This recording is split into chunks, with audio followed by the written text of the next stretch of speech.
di Indonesia itu ada dua asas paling tidak yang dianut, yaitu asas domisili, yaitu masalah tinggalnya.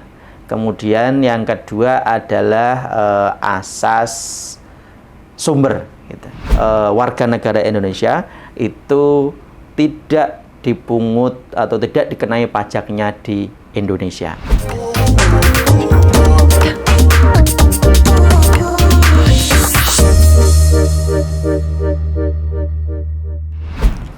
Assalamualaikum warahmatullahi wabarakatuh.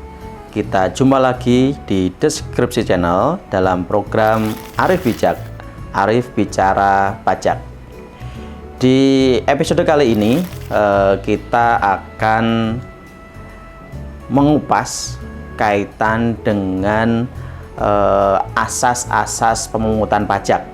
Ini erat kaitannya dengan beberapa berita belakangan ini atau beberapa diskursus di masyarakat kaitan dengan apakah warga negara Indonesia yang bekerja di luar negeri itu masih dikenai pajak atau tidak.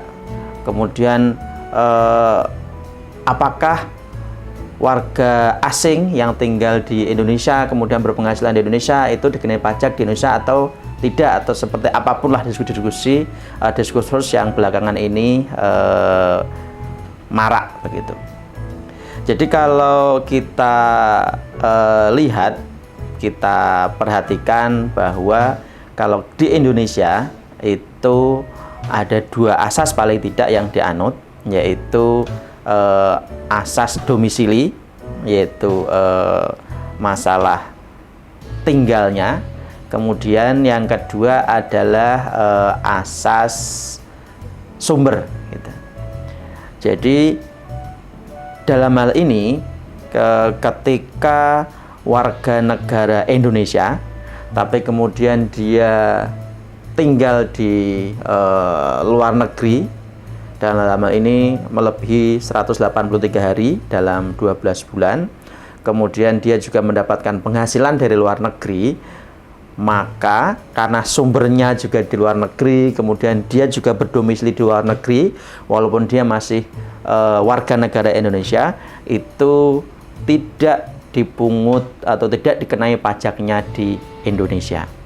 Nah, tapi kalau ada warga negara yang kemudian warga negara asing yang kemudian mendapatkan penghasilan di Indonesia, artinya sumber penghasilan di Indonesia itu akan dikenai pajak. Terlebih tentu wajib pajak ini kalau misalkan tidak melebihi 183 hari tinggal di Indonesia, itu masih status wajib pajaknya adalah wajib pajak luar negeri. Sedangkan walaupun dia warga negara asing tapi tinggal di Indonesia melebihi 183 hari dalam 12 bulan, maka dia kemudian bisa statusnya menjadi wajib pajak dalam negeri. Dan kemudian tentu karena sumbernya tadi ini sumbernya di sumber penghasilan di Indonesia, kemudian dia juga tinggal di Indonesia, itu maka kemudian pajaknya juga akan dikenai oleh pemerintah Indonesia. Nah, bagaimana kalau secara domisili misalkan dia bekerja dari luar negeri, dari Singapura misalkan, tapi mendapatkan penghasilan di Indonesia, karena asas tadi itu tidak berlaku kumulatif, artinya salah satu misalkan sumbernya dari Indonesia, maka dia akan dipajaki juga di Indonesia sebagai wajib pajak luar negeri begitu. Jadi karena asas tadi, dua asas yang kita sebutkan tadi tidak bersifat kumulatif, jadi salah satu dari dua asas tadi ketika memang dipenuhi persyaratannya, maka akan dikenai pajak oleh otoritas pajak Indonesia. Nah, ini sekaligus untuk menjelaskan kaitannya dengan tadi apakah kemudian tenaga kerja Indonesia yang bekerja di luar negeri itu dikenai pajak atau tidak. Nah, Saya kira sudah cukup jelas ya untuk jawaban untuk kasus tersebut. Nah, yang kemudian akan menjadi apa ya? Jadi misalkan nih, ada warga negara Indonesia yang dia mendapatkan penghasilan dari Indonesia dan juga dari luar negeri. Bagaimana pengenaannya? Nah, karena ada sumber penghasilan yang dari dalam negeri, dari Indonesia, maka dia dikenai pajak di dalam negeri di Indonesia. Untuk pajak yang luar negeri seperti apa? Dia bisa dikreditkan sesuai dengan mekanisme pasal 24. Jadi ada batas maksimalnya untuk bisa dikreditkannya. Artinya ketika dia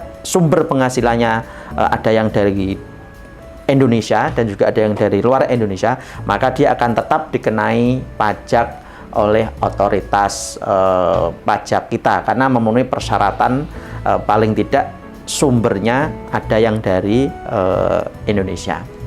Jadi kira-kira itu, mudah-mudahan ini bisa cukup menjawab, menjelaskan terkait dengan diskursus belakangan ini kaitannya dengan soal apakah TKI dikenai pajak oleh pemerintah kita, kemudian apakah ekspatriat yang bekerja di Indonesia, di negara kita, mendapat penghasilan di negara kita, kemudian juga dikenai pajak oleh otoritas pajak kita, seperti itu. Jadi saya kira jelas ya kaitan dengan diskursus selama ini, kaitan dengan apakah dikenai pajak oleh otoritas pajak di Indonesia atau tidak. Jadi selama tadi dua asas tadi salah satunya dipenuhi, maka akan dikenai pajak atas penghasilannya itu oleh otoritas pajak Indonesia. Cukup sekian, mudah-mudahan apa yang kita sampaikan bermanfaat dan juga bisa lebih mendudukkan persoalan. Terima kasih. Jangan lupa tonton terus Deskripsi Channel dalam program Arif Bijak. Jangan lupa untuk terus subscribe, like, dan juga komen. Terima kasih. Assalamualaikum warahmatullahi wabarakatuh.